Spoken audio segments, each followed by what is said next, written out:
चलिए आज हम देखते हैं फंक्शन ओवरलोडिंग। फंक्शन ओवरलोडिंग क्या होता है? जब किसी प्रोग्राम में एक ही नाम से एक से अधिक फंक्शन तैयार किए जाते हैं तो उसे फंक्शन ओवरलोडिंग कहते हैं। फंक्शन ओवरलोडिंग में क्या होता है, नाम तो सेम होते हैं लेकिन उसके पैरामीटर्स आर्ग्यूमेंट क्या होते हैं, अलग अलग होते हैं। तो जैसे हम यहाँ पे हैज इंक्लूड स्टार्ट करते हैं, IO स्ट्रीम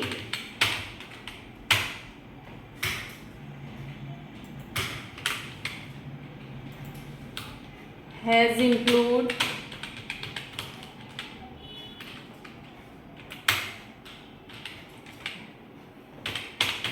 conio.h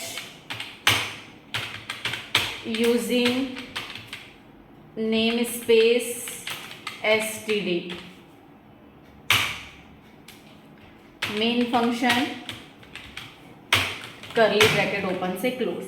अब इस पे फंक्शन तैयार करना है तो मेन फंक्शन के ऊपर हमको फंक्शन बनाना होता है और उसको कॉल किसके अंदर करते हैं, मेन फंक्शन के अंदर।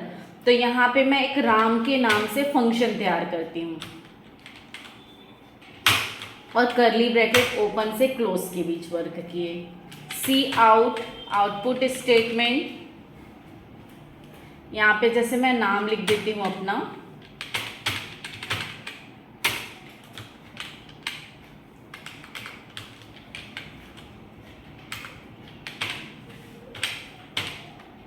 तो लाइन को एंड करने के लिए सेमीकोलन, फिर सी आउट और कुछ नाम लिखना है। इंस्टीट्यूट का नाम लिख देते हैं आइडियल कंप्यूटर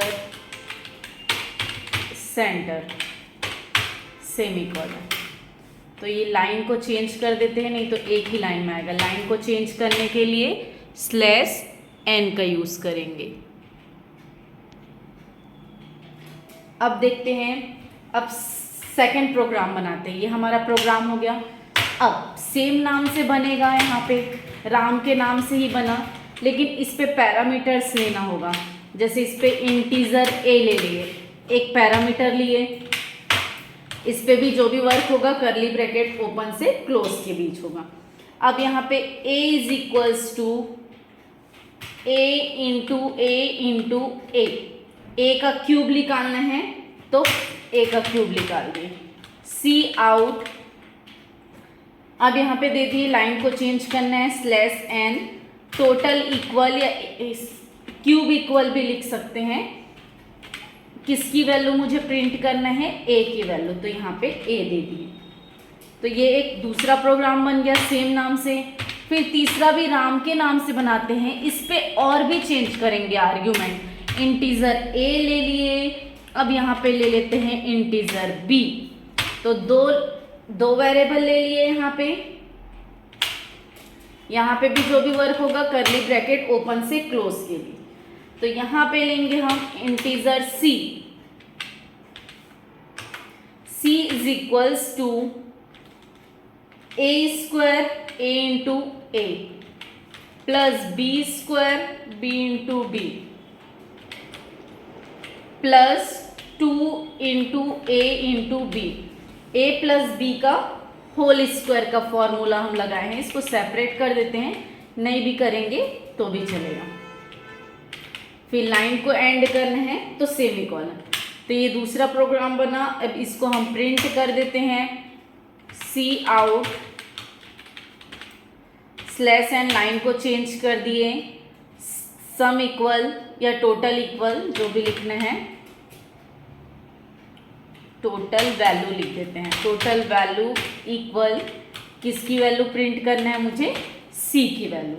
अब ये तीनों एक राम के नाम से बना है, एक राम में एक पैरामीटर है, दूसरे राम में 2 पैरामीटर है। ये तीनों को हमको कॉल किसके अंदर करना है, मेन फंक्शन के अंदर। तो मेन फंक्शन के अंदर में क्या है, ये प्रोग्राम का नाम क्या है, फंक्शन ओवरलोडिंग। लेकिन इसमें आपको क्या करना है, वैल्यू जाएगा, वैल्यू पास होगा। तो यहाँ पे भी आपको लेना होगा इंटीजर a, b। अब यहाँ पे लेंगे C out enter the number is equals to C in, हमको वैल्यू इनपुट करना है, ए की वैल्यू और बी की वैल्यू। अब ये कहाँ जाएगा, पहले मैं राम नाम के फंक्शन को कॉल करती हूँ, तो पहले राम नाम का फंक्शन कॉल होगा, फिर दूसरा हम दे दिए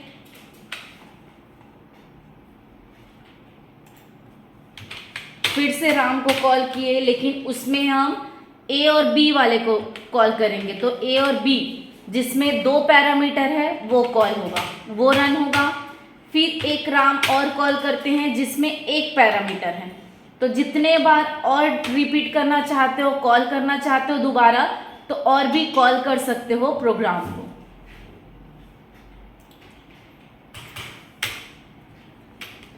तो बैक करते हैं ये इस तरह से। अब इसको जैसे ही रन किए किसी भी नाम से सेव करना, तो यहाँ पे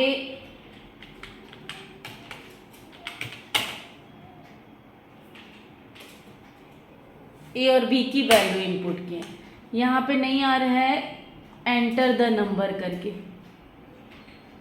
यहाँ पे सिंगल एक लगा है, एक और लगाना है। रन किए, पूछेगा एंटर द नंबर, ए की वैल्यू देंगे और बी की वैल्यू देंगे। तो यहाँ पे देखो सबसे पहले ए और बी की वैल्यू किस लिए दी, क्योंकि प्रोग्राम में यहाँ पे लिखा हुआ है, यहाँ पे एंटर द नंबर, ए की वैल्यू बी की वैल्यू दिए। पहला प्रोग्राम कौन सा रन हुआ, राम वाला। तो राम में क्या है, ये प्रिंट हुआ है टेक्स्ट, तो देखो यहाँ पे प्रिंट हुआ है। उसके बाद ए का क्यूब निकला है,